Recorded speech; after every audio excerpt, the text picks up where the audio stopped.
Alright, YouTube. So I wanted to kind of go in on this double XL ranking of the Tupac songs from All Eyes on Me.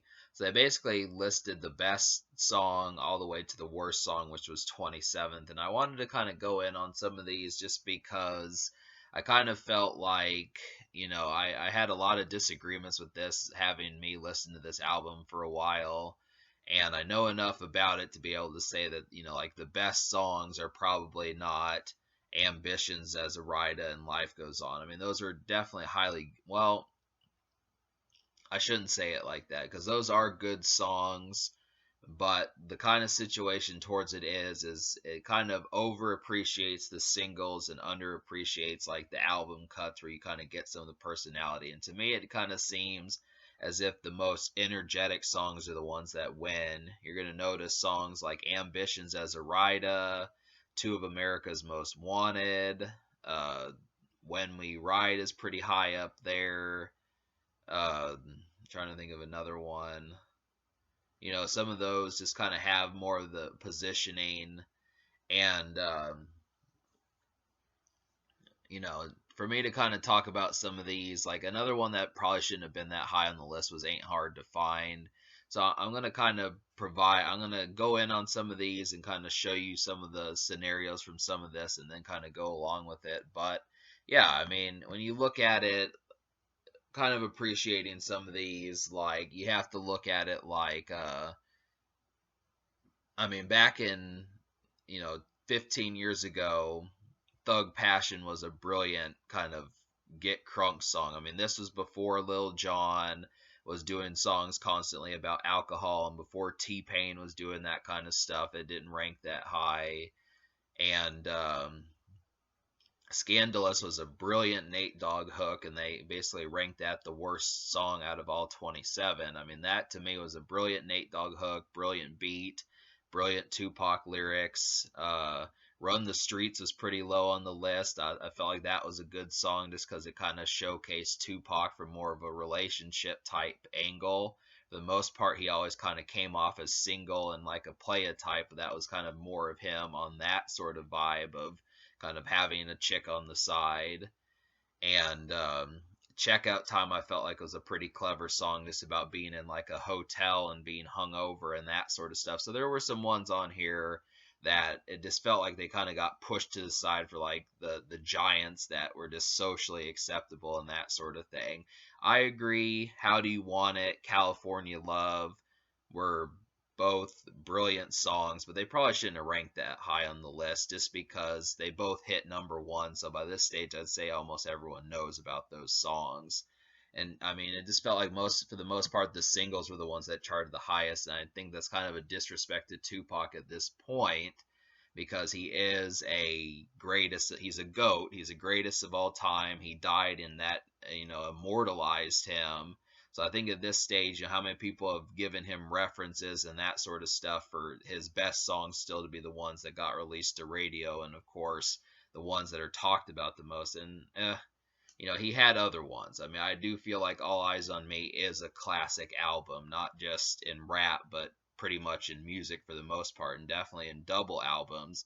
He's one of the few rappers that were able to pull off a double album. So yeah, I think that there are songs better than the two number ones that came out. I would say Picture Me Rollin' is a good song. I Ain't Mad at You is pretty good. Two of America's Most Wanted probably shouldn't have charted that high. I mean, Snoop Dogg, I'm glad that Tupac and Snoop Dogg were kind of on the same song, but the beat was really not that extravagant. It really felt like that one was more about just the feeling of it happening more so than the actual impact of the song. It was kind of underwhelming to me. And I'm just gonna think of like a few others. I do agree that "What's Your Phone Number" wasn't one of the best. I mean, I like Tupac in kind of a more up tempo song, but uh, I I like the way that that song was approached, but it is pretty much one of the worst songs on here. Heaven Ain't Hard to Find was clever, but it was definitely third rate.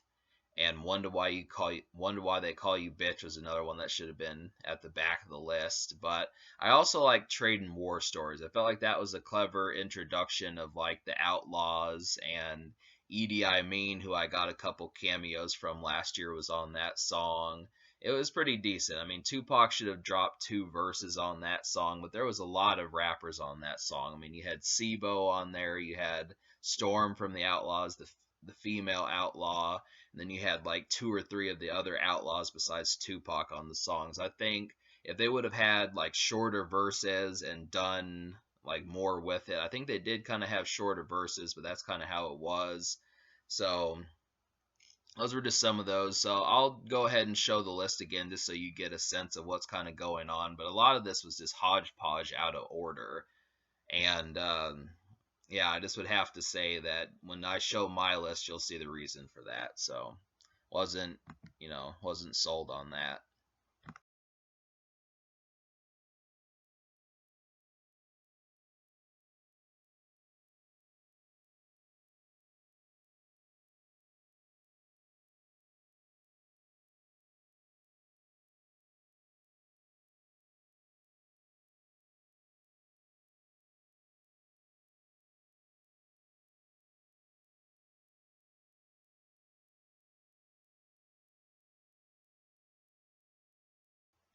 All right, so here's my ranking. So I agree with some of these. I felt like Ambitions as a Writer was not the best song off that album. It definitely had the bravado and the themes towards it, but I felt like the title track was better. Just the real low key and just effortless charisma that Tupac had on that song, in addition to having a good guest verse from Big Psych. And despite the fact that Big Psych was, in a part of the Outlaws, he actually had some pretty good showtime on All Eyes on Me, and you almost got to know him as well as you got to know Tupac. So I like the idea of kind of having Tupac, have some extra buddies, because that's kind of, in some cases, what All Eyes on Me kind of is. It's just one big gangsta party, super sized because it's a double album. I love the fact that Corrupt from the Dog Pound was on there a couple of times. I think Snoop Dogg should have been on there more. I definitely felt like they should have recorded more songs. Dr. Dre was on there. Big Psych was on there a bunch. The Outlaws were on there a bunch. E40 and Be Legit showed up.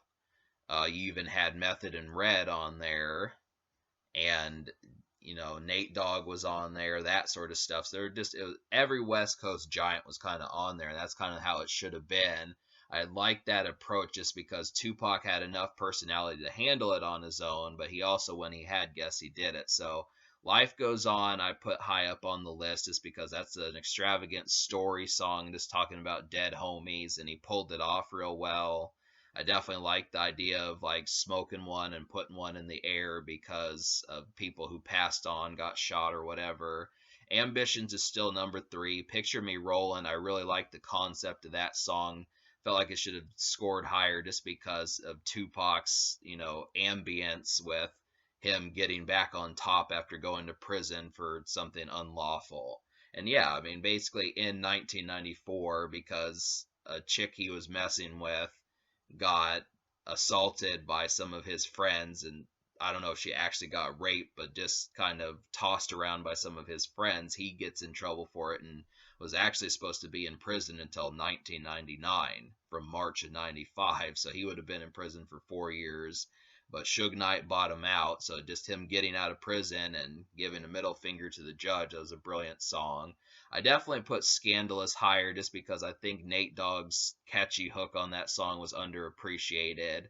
I also ranked Rather Be a Nigga higher because I think that could have been a single if it would have had like I mean, obviously, just by the song title, it's kind of explicit, but I think if it would have been crafted differently, it could have been a really brilliant single, as Megan the Stallion showed later on with her one of her songs off of her recent EPs.